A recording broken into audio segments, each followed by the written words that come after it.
بسم اللہ الرحمن الرحیم 79 نمبر آیت. وحاجه قومه قال أتحاجوني في الله وقد هدان ولا أخاف ما تشركون به إلا أن يشاء ربي شيئا وسع ربي كل شيء علما أفلا تتذكرون وكيف أخاف ما أشركتم ولا تخافون أنكم أشركتم بالله ما لم ينزل به عليكم سلطانا فأي الفريقين أحق بالأمن إن كنتم تعلمون الذين آمنوا ولم يلبسوا إيمانهم بظلم أولئك لهم الأمن وهم مهتدون. ابراہیم علیہ السلام مقام مناظرہ میں اپنی قوم سے جو کچھ کہہ چکے اور تاروں، چاند اور سورج کی خدائی ماننے کے دعوے داروں کے خلاف انہوں نے جو دلائل پیش کیے، ان دلائل میں جو بنیادی دلیل تھی وہ یہ تھی کہ یہ افول والے ہیں، فنا والے ہیں، غائب ہونے والے ہیں، اور لا احب الآفلین، خدائی کے لیے کسی غائب ہونے والے، کسی زوال پذیر، کسی ایسی چیز کو منتخب کرنا یا ماننا بطور خدا کہ اس پہ زوال آتا ہو، یہ بالکل ایک ناپسندیدہ بات ہے، ایک نامناسب بات ہے. اور پھر اللہ رب العالمین سے ہدایت کے طلبگار بھی ہوئے کہ لَئِن لَّمْ يَهْدِنِي رَبِّي لَأَكُونَنَّ مِنَ الْقَوْمِ الضَّالِّينَ، یہ اللہ تعالیٰ نے مجھے ہدایت دی ہے ورنہ میں تو خطا کار لوگوں میں شامل ہو جاتا. اور پھر کھلا اعلان بھی فرمایا انی وجہت وجہی للذی، وجہت وجہی، میں نے اپنے آپ کو متوجہ کیا ہے، میں نے اپنا رخ پھیر لیا ہے، میں نے اپنے آپ کو حوالہ کیا ہے. اس کا اصل معنی یہ ہے وجہت وجہی، میں نے اپنا منہ اس طرف کیے ہوئے ہے، میں نے اپنا آپ اللہ کے حوالے کیا ہے، میں نے پوری توجہ کے ساتھ اس کی طرف اپنا رخ پھیر لیا ہے. توجیہ کو بھی اسی لیے کہتے ہیں نا، آپ ایک کلام، ایک نظم، ایک کلام نثر ہو یا نظم ہو، جو بھی ہو، نظم کلام جس کو کہتے ہیں، اسی نظم کلام میں کسی ایک معنی کا احتمال ہو، دوسرے معنی کا بھی احتمال ہو، لیکن آپ ایک ایسی توجیہ کرتے ہیں کہ اس کا رخ ایک ہی طرف موڑ دیتے ہیں. توجیہ اسی سے ماخوذ ہے کہ باقی باتیں ٹھیک نہیں ہے، یہ ایک بات ٹھیک ہے، اس کی وجہ یہ ہے، اس کا مفہوم یہی ہے، باقی باتیں ہو سکتی ہیں لیکن وہ غلط ہے. وجہت وجہی للذی فطر السماوات والارض، میں نے فاطر السماوات والارض کی طرف اپنا رخ پھیر لیا ہے. فاطر السماوات والارض کی طرف اپنا رخ پھیرنے کا معنی یہ ہے کہ جس طرح دوسری جگہ پہ فرمایا گیا ہے اسلمت وجہی للہ، اسلمت وجہی للہ، میں نے تو اپنا آپ اللہ کے سپرد کیا ہے. اسلمت وجہی، میں نے اپنا آپ اللہ کے سپرد کیا ہے، میں اپنے اختیار سے دستبردار ہوں. اس لیے کہ ایک ایسی ذات کے ہاتھ میں اپنا اختیار دینا یہ بہت خوش قسمتی کی بات ہے. کسی کو ایسا رہنما ملے کہ جس کی رہنمائی پر اس کا اعتماد ہو اور وہ سمجھے کہ یہ مجھے درست راستے پر چلائے گا، تو اپنا ہاتھ اس کے ہاتھ میں دے دیتا ہے. کبھی کہتے ہیں میں نے تمہارا دامن پکڑ لیا ہے، کبھی کہتے ہیں میں اپنے اختیار سے دستبردار ہوں، بس آپ جو چاہیں مجھے اعتماد ہے. تو سب سے زیادہ پر اعتماد حوالگی اللہ کے ہاں ہونی چاہیے کہ ایک آدمی، ایک شخص اللہ تعالیٰ کے ہاں اپنے آپ کو حوالہ کر دیں، اللہ تعالیٰ کو اپنا آپ حوالہ کر دیں، اور اسی پر اعتماد حوالگی کو ایمان کہتے ہیں۔ ایمان کا یہی مفہوم ہے۔ یہ پر اعتماد حوالگی پھر کسی ایسے شخص کے ہاتھ نہیں ہونی چاہیے جس کے بارے میں آپ کو پتہ ہو کہ یہ شاید آج ٹھیک ہے، کل یہ غلط راستے پر بھی جا سکتا ہے۔ یہ پر اعتماد حوالگی یا تو مخلوق میں صرف انبیاء کے لیے ہے کہ جن کے بارے میں اللہ تعالیٰ کا اعلان ہے کہ وہ کبھی گمراہ نہیں ہوں گے، وہ کبھی غلط راستہ نہیں دکھائیں گے اور خود بھی غلط راستے سے نہیں ہٹیں گے۔ تو یہ بہت بڑی بات ہے، انی وجہت وجہی للذی اسلمت وجہی للہ ومن اتبعن، میں اور میرے تابعدار تو اللہ تعالیٰ کو اپنا آپ سپرد کر چکے ہیں۔ رخ پھیرنے سے مطلب یہ نہیں ہے کہ میں ہمیشہ قبلہ رخ ہو کے بیٹھوں گا، میں ہمیشہ قبلے کی طرف ہی، چاہے میرا سفر مشرق کی طرف ہو تب بھی میں قبلے کی طرف ہی رخ کروں گا، یہ مطلب نہیں ہے۔ میری توجہات کا مرکز، میری محبتوں کا مرکز، میری عقیدتوں کا مرکز، اور اٹھتے بیٹھتے وقت میرے خیالات کا مرکز وہ اللہ تعالیٰ کی ذات اور صفات اور اللہ تعالیٰ سے ملاقات اور اللہ تعالیٰ کے احکام اور اللہ تعالیٰ کی اطاعت۔ یہ اٹھتے بیٹھتے وجہت وجہیہ، یہ نہ ہو کہ کسی وقت میں اس طرف متوجہ ہوں، کسی وقت میں شاید یہ بات کبھی کبھی تو دوسرے لوگ بھی شاید اللہ تعالیٰ کو پکارتے ہوں جو شرک کرنے والے ہیں۔ وجہت وجہیہ کا معنی یہ ہے کہ میں ہمیشہ کے لیے بس اسی ایک رب کی طرف دیکھتا ہوں، اسی ایک رب کی طرف متوجہ ہوں، اس کی بندگی، اس کی اطاعت، اس کی رضا کا حصول، یہ میری زندگی کا مشن ہے، میری زندگی کا مقصد ہے، مقصد حیات ہے، یہ میرا نصب العین ہے، یہ وہ چیز ہے جسے میں حاصل کرنا چاہتا ہوں، یہ وہ چیز ہے جسے میں کسی بھی لحاظ سے میں اس سے غافل نہیں ہونا چاہتا، میں اسے کسی دوسری طرف متوجہ نہیں ہونا چاہتا۔ یہ وہ بنیادی بات تھی، اور اسی بات پر پھر وحاجہ قومہ، پھر لوگ تو لڑ پڑے، وحاجہ قومہ، حجت بازی شروع کر دی، دلیل بازی شروع کر دی، بحث شروع کر دی۔ قوم ظاہر ہے کہ انہوں نے بھی کچھ کہنا تو تھا، تو انہوں نے جو باتیں کی وہ دو باتیں، اور یہ دو باتیں ہمیشہ کے لیے جو حق کا علم بردار ہوتا ہے اس کے سامنے یہ دو باتیں ہمیشہ کے لیے پیش کی جاتی ہیں۔ پہلی بات یہ کہ عجیب بات ہے، تم نے نئی باتیں شروع کر دی، جو لوگ کرتے ہیں اسی طرح کرو۔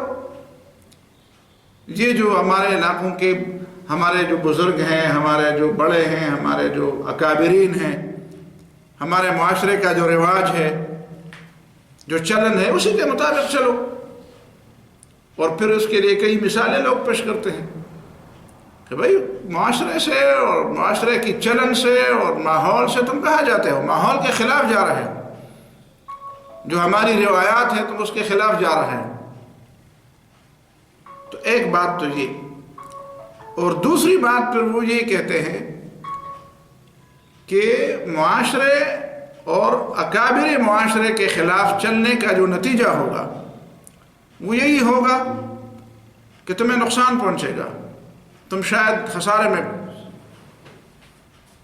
اور یہ دوسری بات جو لوگ کرتے ہیں کہ شاید تم اس کو برداشت نہ کر سکو، شاید تم نقصان میں ہو اور تمہیں تکلیف پہنچے گی، وہ یہ اسی لیے کہتے تھے، اور خاص کر اس زمانے کی بات کہ نمرود کے اس ابراہیم علیہ السلام کے زمانے میں اور نمرود کی حکمرانی میں حقیقت میں جو بت بنائے گئے تھے، بت جو بنائے گئے تھے، چاند اور تاروں اور سورج کے نام پر جو دیوتا بنائے گئے تھے، ان دیوتاؤں کے ساتھ پوری معاشی معاشرتی حتیٰ کہ عدالتی اور سیاسی زندگی، ساری کی ساری زندگیاں وابستہ تھی۔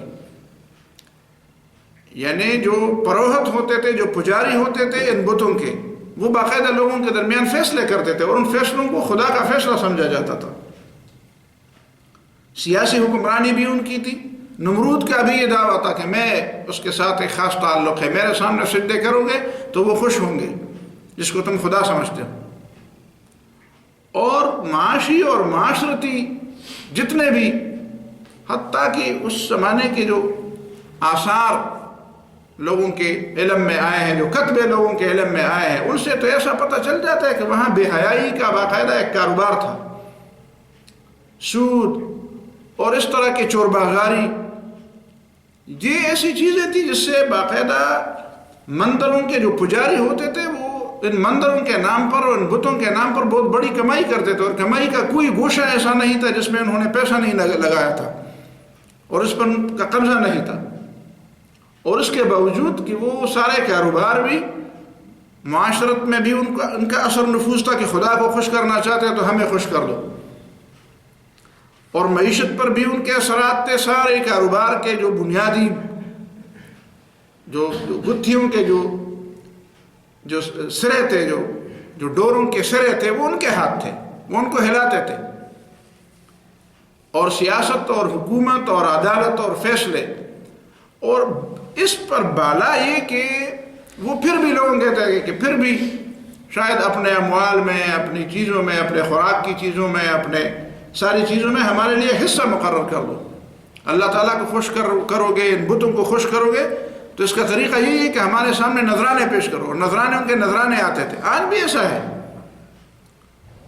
پچھلے دنوں ایک رپورٹ آئی تھی اخبارات میں کہ ہندوستان کے مندروں میں پتہ نہیں کتنے لاکھ ٹن سونے کی بات کی گئی تھی کہ اگر 5 سال تک ہندوستان کے سارے باشندے گاڑیوں میں تیل ڈالیں اور مفت ڈالیں تو یہ ممکن ہے ان پیسوں سے کہ جو پیسے مندروں میں پڑے ہوئے ہیں. تو یہ مندروں کے پجاری حقیقت میں یہ ایک بہت بڑا کاروبار. تو اب یہ کاروبار والے جب لوگوں کو ڈراتے ہیں، جس کے ہاتھ میں معاشرت کی باغ ڈور، معیشت کے سارے ذرائع، سیاست اور حکومت کے سارے وسائل، اور حتیٰ کہ عدالت بھی ان کے ہاتھ میں ہو، وہ اگر کسی کو ڈرائے کہ تم تو بھیڑوں کے چھتے میں ہاتھ ڈالتے ہو، تمہیں پتہ ہے کہ تم نے کون سی بات کی ہے، تو حقیقت میں یہ لوگ ڈرانے والے جو تھے یہ بظاہر اسباب کے تحت یہ بات تھی کہ وہ ڈرا سکتے تھے لوگوں کو.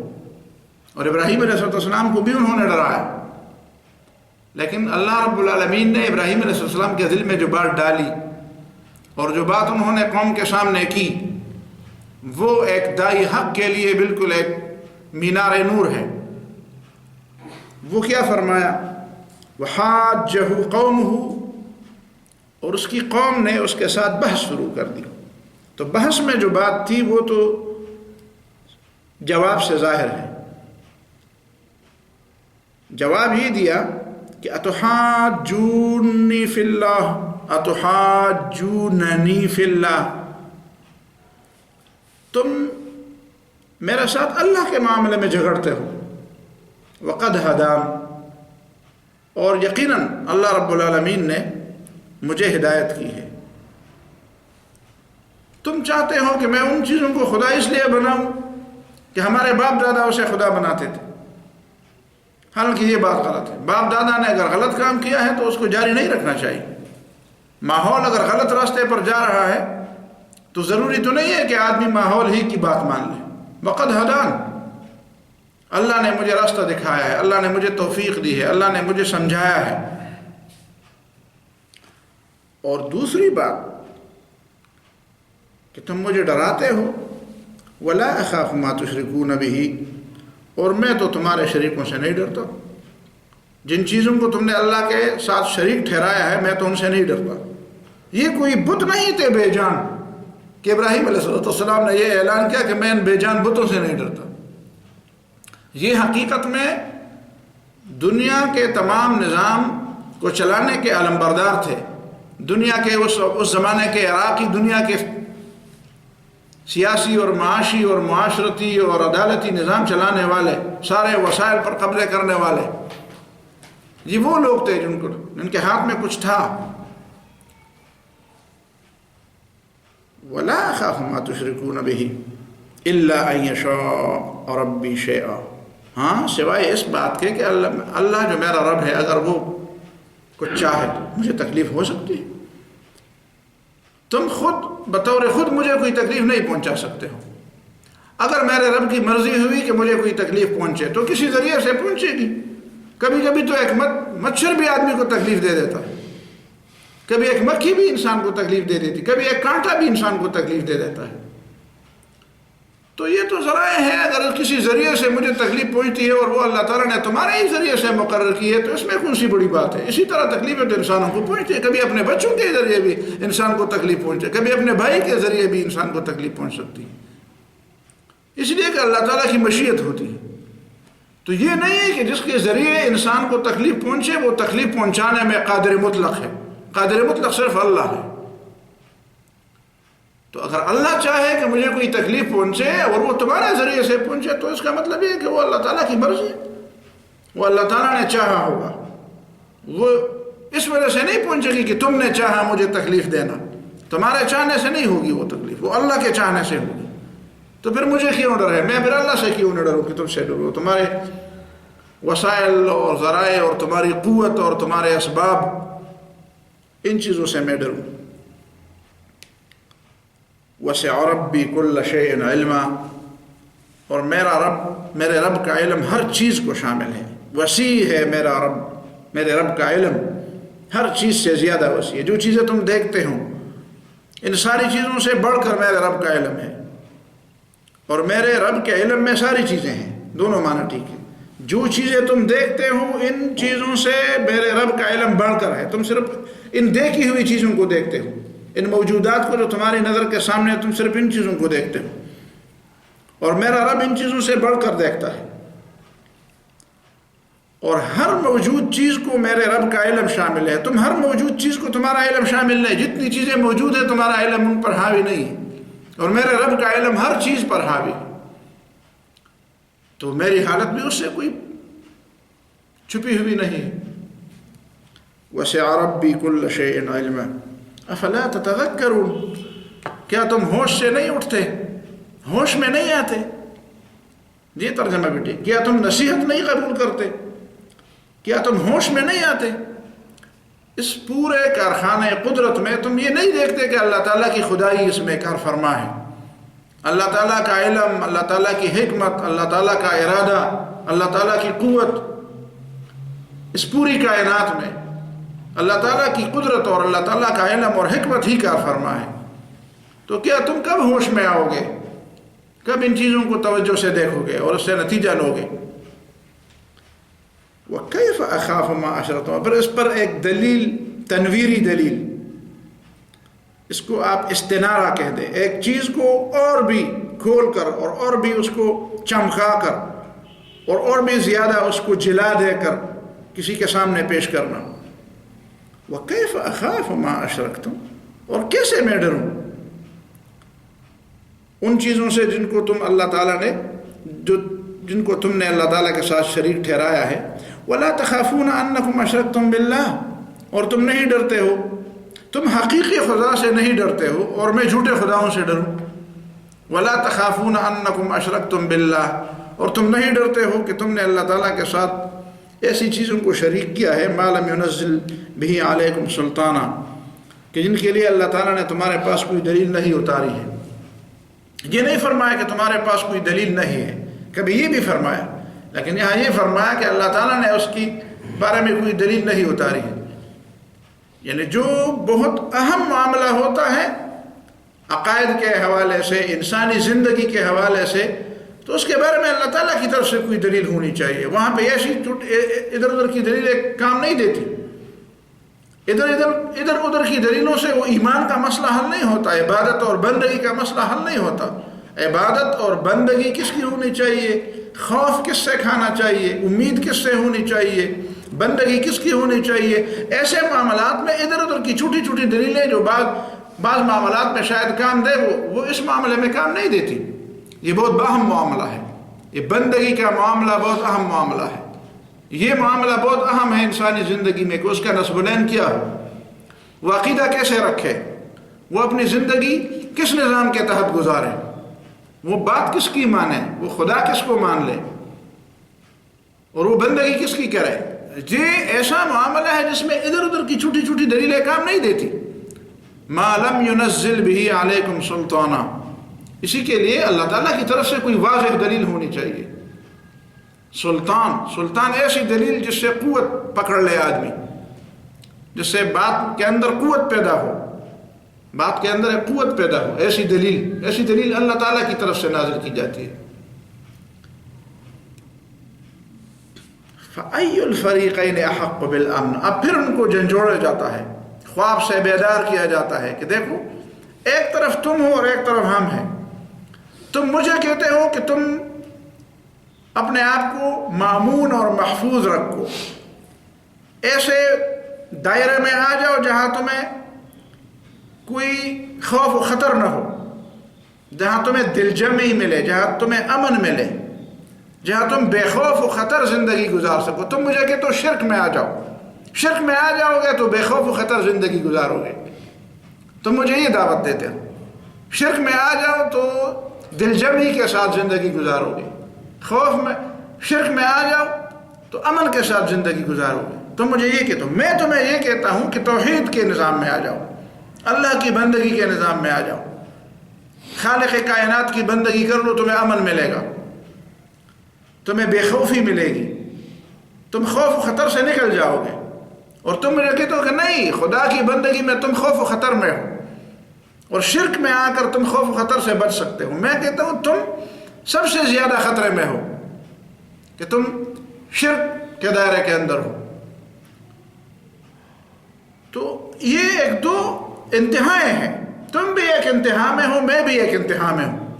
میں بھی اپنی آخری بات کہہ رہا ہوں کہ نہیں، تم خطرے میں ہو، تم اللہ تعالیٰ کے قہر و غضب اور غیظ و غضب کو دعوت دینے والے ہو، اور تم مجھے کہتے ہو کہ نہیں، تم اللہ کی بات کرو گے، توحید کی بات کرو گے تو ہر جگہ سے تمہارے خلاف آوازیں اٹھیں گی، ہر جگہ سے قوت کے جو مظاہر اس دنیا میں نظر آ رہے ہیں وہ تمہارے خلاف ہو جائیں گے، عدالتوں کے فیصلے تمہارے خلاف ہوں گے، معاشی بائیکاٹ تمہارے خلاف ہوگا، معاشرتی بائیکاٹ تمہارے خلاف ہوگا، تو اور سیاسی طور پر لوگ تمہیں اکیلا کر دیں گے اور تمہیں زج کر دیں گے۔ تو تم مجھے کہتے ہو کہ خوف اور خطر سے بچنے کے لیے یہ راستہ، میں تمہیں کہتا ہوں کہ نہیں، اس کے الٹ ایک دوسرا راستہ ہے، وہ خوف و خطر سے بچا ہوا راستہ ہے، توحید کا راستہ، اللہ کی بندگی کا راستہ۔ اب تم بتاؤ، فَأَيُّ الْفَرِيقَيْنِ أَحَقُّ بِالْأَمْنِ، اب تم بتاؤ اگر تم علم اور سمجھ رکھتے ہو تو ان دو فریقوں میں امن کا حقدار کون سا فرقہ ہے، کون سا فریق اردو پشتوں میں بھی ہم فریق کہتے ہیں، دو فریق ہیں، هَذَانِ خَصْمَانِ اخْتَصَمُوا فِي رَبِّهِمْ، دو فریق ہیں، ایک اپنے رب کے بارے میں جھگڑتا ہے، اپنے رب کے لیے جھگڑتا ہے، اور دوسرا رب کے خلاف جھگڑتا ہے۔ ایک کہتا ہے رب کی بندگی میں آ جاؤ بچ جاؤ گے، دوسرا کہتے ہیں نہیں، رب کی بندگی چھوڑ دو تب بچ جاؤ گے۔ تو ان دونوں میں پھر ای الفریقین احق بالامن، ان دونوں میں کون سا فریق ایسا ہے جو امن کا زیادہ حقدار ہے، جو فکری امن، ذہنی امن، معاشرتی امن، اس دنیا میں امن، آخرت میں امن، اور ہر لحاظ سے عذاب الہی سے بھی، آخری میں عذاب الہی سے بھی امن، یہ کس کو مل سکتا ہے؟ فَأَيُّ الْفَرِيقَيْنِ أَحَقُّ بِالْأَمْنِ إِن كُنتُمْ تَعْلَمُونَ۔ اب اللہ تعالیٰ ان دو فریقوں کے درمیان فیصلہ فرماتا ہے، یہاں تک تو مناظرے کی بات تھی، اب اللہ رب العالمین براہ راست ان فریقوں کے درمیان اپنا فیصلہ نافذ فرماتا ہے۔ وہ یہ فیصلہ ہے کہ الذین آمنوا ولم يلبسوا ایمانہم بظلم اولئک لہم الامن وہم مہتدون۔ الذین آمنوا، وہ لوگ جو ایمان لے آئے، یہ وہی وجہت وجہی للذی والی بات ہے، بالکل ایک دوسرے کے ساتھ یہ آیات جڑی ہوئی ہیں۔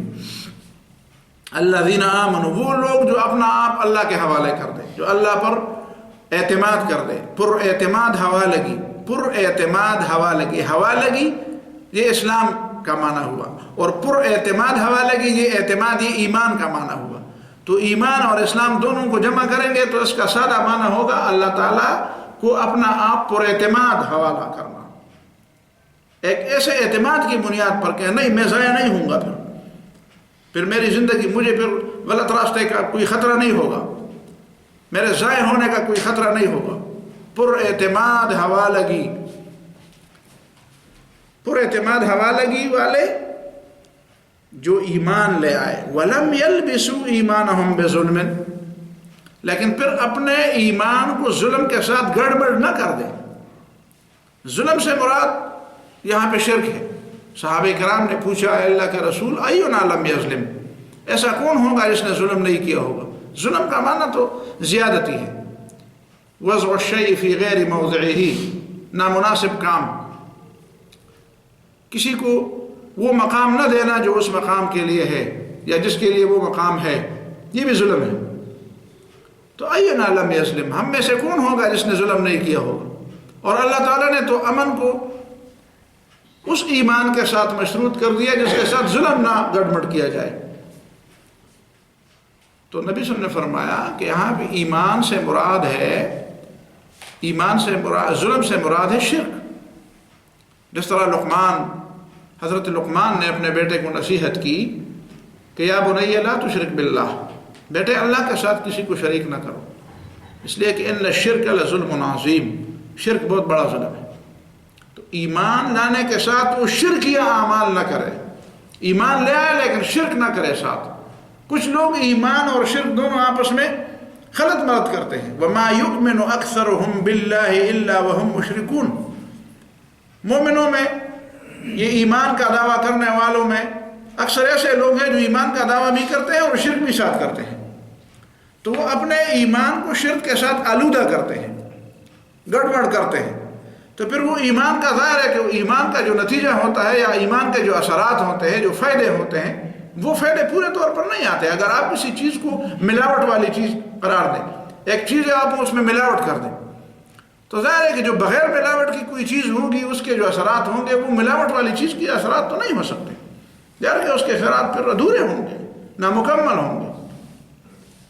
تو ایمان کے اثرات امن ہے، اور دیکھو نا کیسی زبردست بات ہوئی کہ ایمان والے کے لیے امن ہے۔ آپ ایمان سے، امن سے ابتدا کریں گے، ایمان بھی امن ہی سے ماخوذ ہے۔ آپ امن سے ابتدا کریں گے تو آپ کو نتیجے میں بھی امن ملے گا، اور آخری تک مطلق امن ملے گا۔ لہم الامن، امن مطلق ملے گا تمہیں، ایسا امن ملے گا کہ جس کے ساتھ بد امنی کا، جس کے ساتھ خوف کا، خطرے کا، اس کا کوئی شائبہ نہ ہوگا۔ وَلَمْ يَلْبِسُوا إِيمَانَهُمْ بِظُلْمٍ أُولَٰئِكَ لَهُمُ الْأَمْنُ، ایسے لوگوں کے لیے امن ہے، دنیا میں بھی ہے اور آخرت میں بھی ہے۔ وَهُمْ مُهْتَدُونَ، اور یہ لوگ سیدھے راستے پر ہیں۔ اب سوال ایک پیدا ہو جاتا ہے، اور آپ کے ذہن میں بھی شاید سوال پیدا ہو کہ ہم تو ایمان والے ہیں، تو کیوں ہمیں امن نصیب نہیں ہے؟ تو ہمیں جانا پڑے گا سیرت اور سنت نبی صلی اللہ علیہ وسلم کے پاس۔ قرآن کی سب سے بہترین تفسیر یا قرآن ہے اور یا سنت رسول اور سیرت رسول ہے، باقی چیزیں بعد میں ہیں، عربی زبان بھی بعد میں ہے اور باقی دلائل بھی بعد میں ہیں۔ سب سے بنیادی تفسیر قرآن مجید کی تفسیر، تفسیر القرآن بالقرآن اور تفسیر القرآن بالسنہ، ہمیں وہاں پہ جانا پڑے گا۔ کیا مکہ معظمہ میں حضرت بلال رضی اللہ تعالیٰ عنہ اور عبداللہ ابن مسعود رضی اللہ تعالیٰ عنہ اور حضرت عمار اور حضرت سمیہ اور حضرت صہیب اور یہ لوگ ایمان نہیں لائے تھے؟ کیا ان کا ایمان شرک سے خالی نہیں تھا؟ تو ان کو امن نصیب ہوا، امن نصیب ہوا، لیکن کچھ شرائط پوری کر کے، کچھ وقت گزر کے۔ ایسا نہیں کہ ایک آدمی نے ایمان کا دعویٰ کیا اور ایمان کے دعوے کے ساتھ ہی فوراً اس کو وہ ساری خوشیاں مل گئی جو اللہ تعالیٰ نے۔ اس کے لیے کچھ شرائط ہیں، کچھ طریقہ کار ہے۔ پہلے آپ کے پاس جو کچھ ہے وہ آپ اللہ کے ہاتھ دے دیں، جس طرح آپ اپنا آپ اللہ کے ہاتھ دے دیتے ہیں۔ وجہت وجہیہ میں یہ ثابت ہوا کہ میں نے خود اپنا آپ اللہ کے حوالے کر دیا۔ تو یہ کیسے ہو سکتا ہے کہ میں خود تو اپنے آپ کو اللہ کے حوالے کر دوں، لیکن میرے پاس جو چیزیں ہیں وہ اللہ کے حوالے نہ کروں؟ میرے جو اختیارات ہیں ذاتی طور پر کسی حد تک تو میں نے اللہ تعالیٰ کے حوالے کیے، لیکن میں نے اپنا مال اللہ کے حوالے نہیں کیا، میں نے اپنے معاشرتی اقدار اللہ تعالیٰ کے حوالے نہیں کیے، میں نے اپنی اجتماعی زندگی اللہ کے حوالے نہیں کی۔ تو اسلام انفرادی بات نہیں کرتا، اسلام ہمیشہ اجتماعیت کی بات کرتا ہے. انفرادی باتیں بہت کم ہوتے ہیں، انفرادی باتیں بہت کم ہوتی ہیں. جب ایک اجتماعیت ایسی پیدا ہو جاتی ہے کہ وہ واقعی علمی اور عملی، فکری طور پر بھی اور عملی طور پر بھی اپنا سب کچھ اللہ کے حوالے کر دے، تو پھر وہی صحابہ کرام کا مجمع تھا. اللہ تعالیٰ نے 10 12 13 سال انسانی قومی زندگی میں اور ملتوں کی زندگی میں اور نظریات کی زندگی میں 10 12 سال کی کوئی اہمیت نہیں ہوتی. 10 12 سال قومی زندگی میں، قوموں کی فرد کی زندگی میں بھی شاید اس کی اتنی اہمیت نہیں ہے. اس لیے تو اللہ تعالیٰ نے انسانوں کو 60 70 سال 50 60 70 سال کی عمر دی ہے، جو ایوریج عمر ہے. اس لیے کہ 10 12 سال کی زندگی کا کوئی معنی نہیں ہے. تو قوموں کی زندگی میں اور نظریات کی زندگی میں تو 10 12 سال کی کوئی اہمیت ہی نہیں. اور آپ نے 25 سال 23 سال کی زندگی میں دیکھا کہ پوری عرب سرزمین میں کتنا انقلاب آیا. لہم الامن وہم مہتدون، امن بھی ملا اور ہدایت بھی مل گئی.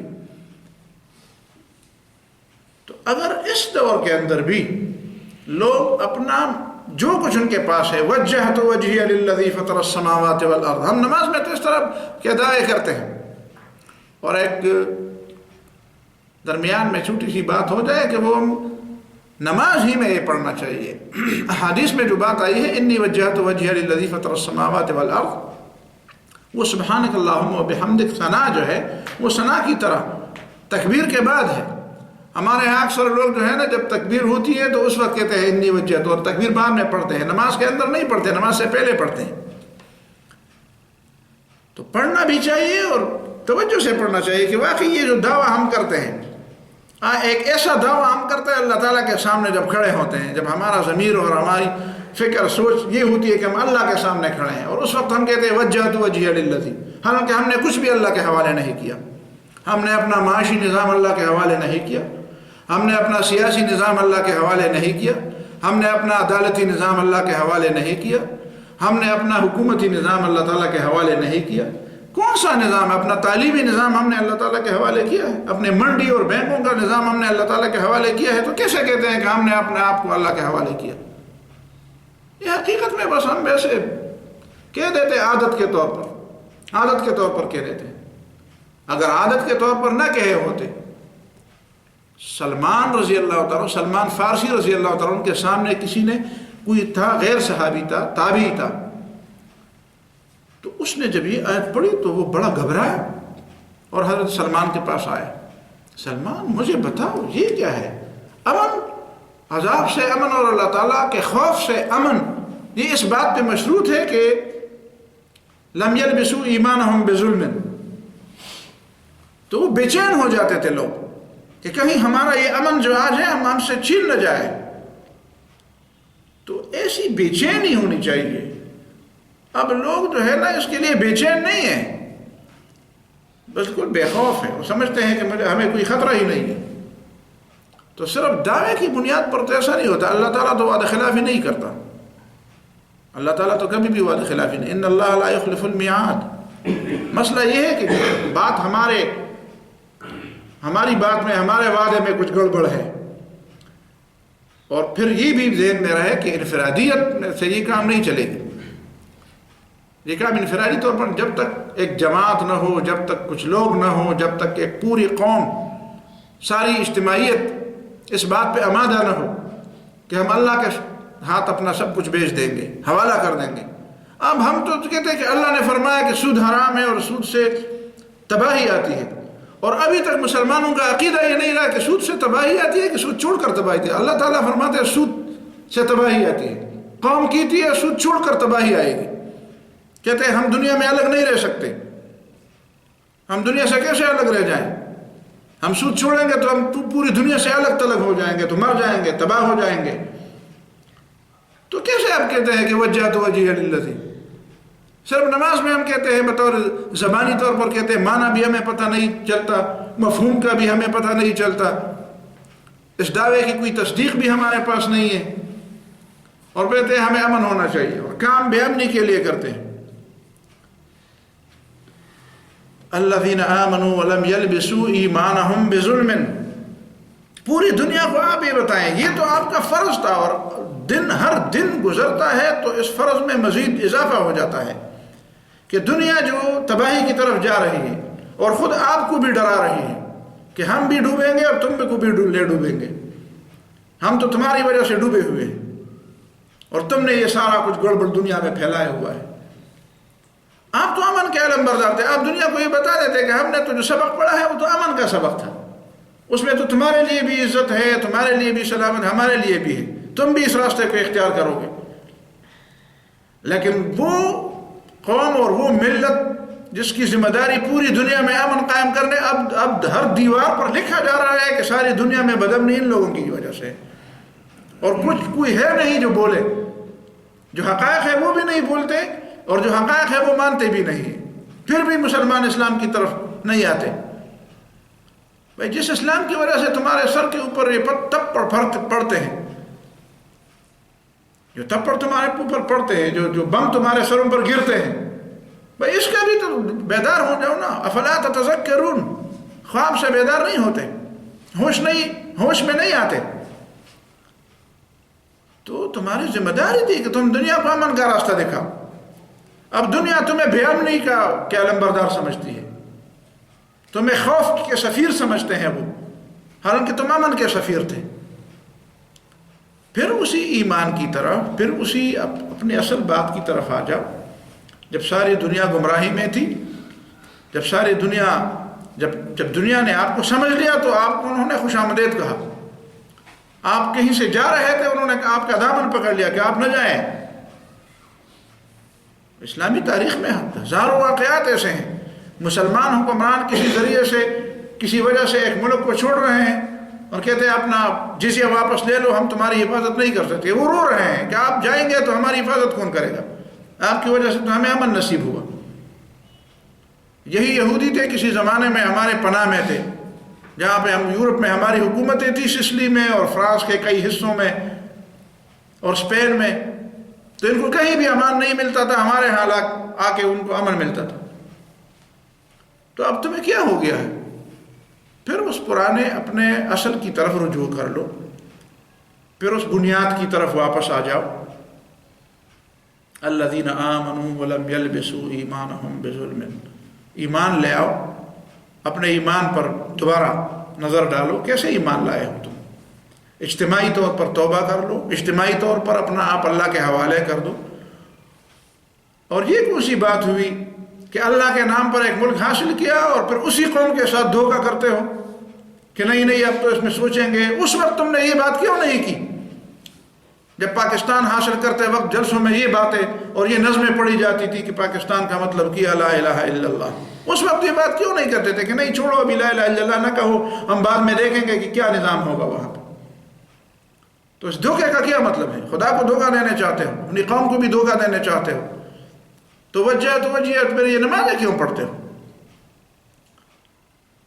انی وجہت وجہی للذی فطر السماوات والارض، جی ابراہیم علیہ السلام کے تابعداروں کو اچھا لگتا ہے، ان لوگوں کو اچھا لگتا ہے۔ وکیف اخاف ما اشرکتم، جو تمہارے شریکوں سے نہ ڈرے، اس کو یہ نعرہ اچھا لگتا ہے جو اعلان کر لے کہ میں صرف اللہ سے ڈرتا ہوں، میں کسی اور سے نہیں ڈرتا۔ تم کیوں اللہ سے نہ ڈرو کہ میں تمہارے جھوٹے خداؤں سے ڈروں جو سیاسی خدا بنے پھرے ہیں، جو معاشی خدا بنے پھرے؟ اور کیا ہے؟ یہ دو باتیں ہیں نا۔ کچھ لوگ معاشی خدا بنے پھرے ہیں کہ بینک ورلڈ بینک سے اور IMF سے تمہاری مدد کاٹ دیں گے، تمہارا ناطقہ بند کر دیں گے، اور سیاسی خدا بنے پھرے ہیں، فوجی خدا بنے پھرے ہیں۔ تو وَكَيْفَ أَخَافُ مَا أَشْرَكْتُمْ وَلَا تَخَافُونَ أَنَّكُمْ أَشْرَكْتُمْ بِاللَّهِ، یہ الفاظ اور یہ پیغام کس کے لیے ہے؟ کون ہے جو اس پیغام کا علم بردار ہے؟ کون ہے اس کتاب پر ایمان لانے والا؟ کون ہے اس پیغام کو لینے والا؟ ابراہیم علیہ السلام کی ملت میں اپنے آپ کو شامل کرنے کا اعلان کرنے والا، ان کو یہی چاہیے۔ اور یہ آیتیں بار بار پڑھے تو آدمی کو ایک قوت نصیب ہوتی ہے۔ کاش لوگ قرآن کو سمجھنے کی کوشش کریں۔ اقول قولی ھذا واستغفر اللہ۔